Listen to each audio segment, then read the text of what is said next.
যে আমি হয়তো অল্প ভোটে আমাকে 2008 সালে একটি পাতানো সাজানো নীল নকশার চকের নির্বাচনে আমাকে পরাজিত করা হয়েছিল।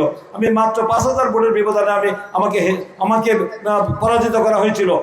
একটি ষড়যন্ত্রের অংশ হিসেবে ছিল, সেটা না হলে কিন্তু যদি নিরপেক্ষ নির্বাচন হতো তাহলে কিন্তু আমরা বিজয়ী হতাম। তার পরবর্তীতে যে নির্বাচনগুলি হয়েছে সেই নির্বাচনে কি আমরা ভোট দিতে পেরেছেন? বাবুরা বলেন তো, 2014-তে ভোট সেন্টারে যেতে পেরেছেন? সেখানে আমরা দেখেছি কুকুর, বিড়াল, গরু, ছাগল সে ঘুমাতে দেখেছি। পুলিং অফিসার এবং পুলিং এজেন্ট তারা সেখানে টেবিলে ঘুমিয়েছে, কিন্তু ভোটার কেউ যায় নাই। 2018 সালে সেই নির্বাচনে আমরা দেখেছি দিনের ভোট রাতে হয়েছে, হয় নাই?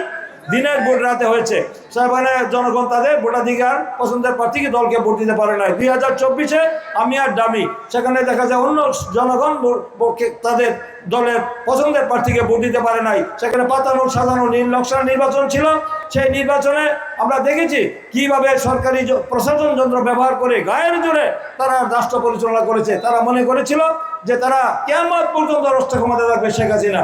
একটি জুলাই আগস্টে একটা ঐতিহাসিক ছাত্রগণ অভ্যুত্থানের মধ্য দিয়ে এই ফ্যাসিস্ট স্বৈরাচার হাসিনার ফ্যাসিস্ট দানবীয় সরকার, মাফিয়া সরকার, জালিম সরকারের পতন হয়েছে। এই দেশের মানুষ ধনী আর দরিদ্রের মধ্যে যেন কোনো ব্যবধান না থাকে, ধনী দরিদ্রের মধ্যে বৈষম্য কমায় নিয়ে আসা এবং একটি সুন্দর সমাজ বিনির্মাণের ক্ষেত্রে সমাজ সকল অধিকার প্রতিষ্ঠা করার জন্য বিএনপি জনগণের কাছে যে ওয়াদা করে, প্রতিশ্রুতি দেয়, তা বাস্তবায়ন করে। আমরা সেই অধিকার আপনাদের সেই জনগণের যে দাবি দেওয়া, সকল দাবি দেওয়া ইনশাল্লাহ আগামী দিনে আমরা নির্বাচিত হলে আপনাদের সকল দাবি দেওয়া পর্যায়ক্রমে বাস্তবায়ন করব। আর যারা জান্নাতের টিকিট বিক্রি করে জনগণকে বিভ্রান্ত করছে, যারা স্বাধীনতা বিরোধী, যাদের কাছে নারীরা নিরাপদ নয়, সেই ধর্ম ব্যবসায়ীদেরকে আপনারা প্রত্যাখ্যান করবেন। তারা জনগণকে বিভ্রান্ত করছে, তারা বেইমান বিশ্বাসঘাতক মুনাফেক, তারা স্বাধীনতা বিরোধী, যুদ্ধ অপরাধী, তারা দেশের মানুষের কল্যাণে কাজ করবে না।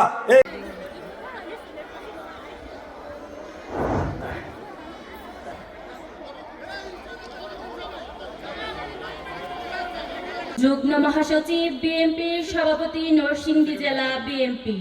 বিশেষ কেউ এই কাজ করতে পারেনি। আমি যখন ছোট ছিলাম আমি দেব, যাকে খুশি তাকে দেব।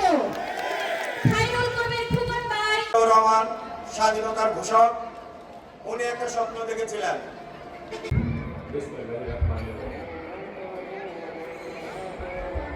রহমতে ক্ষমতায় আসতে পারেন। ওনার কাছে শিলমান্দি 2 নং গ্যাসের ব্যবস্থা রয়েছে। আমাদের এলাকায় কোনো গ্যাস নেই এবং শিশুদের পড়াশোনার পাশাপাশি মনোনীত প্রার্থী নরসিংদী জেলা বিএনপি সভাপতি জননেতা খায়রুল কবির অক্লান্ত পরিশ্রম করে যারা এই অনুষ্ঠানটাকে বারবার ফিরে আসে, আমরা যেন বারবার ওনার জন্য কাজ করতে পারি। আপনারা কি চান? আমারও কথা ছিল, আমি ওইটাই বারবার ভাবছি বাসায়, যান এই জায়গায় কেউ পারবো না, তাহলে আমরা কি করবো? বারবার ওনার সকল মহিলা মা বোনদের জন্য এই বক্তৃতা।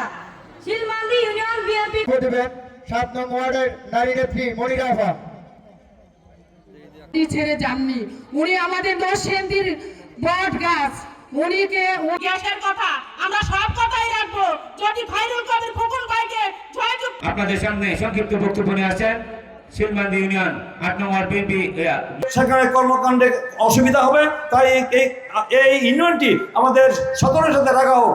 যার কারণে আমি অ্যাপ্লাই করার পরে সেখানে যাওয়ার পরে আমার পক্ষ থেকে কোনো আইনজীবী ছিল। আজকে এই মহিলা সমাবেশ আবার প্রমাণ করেছে যে শিলমান্দির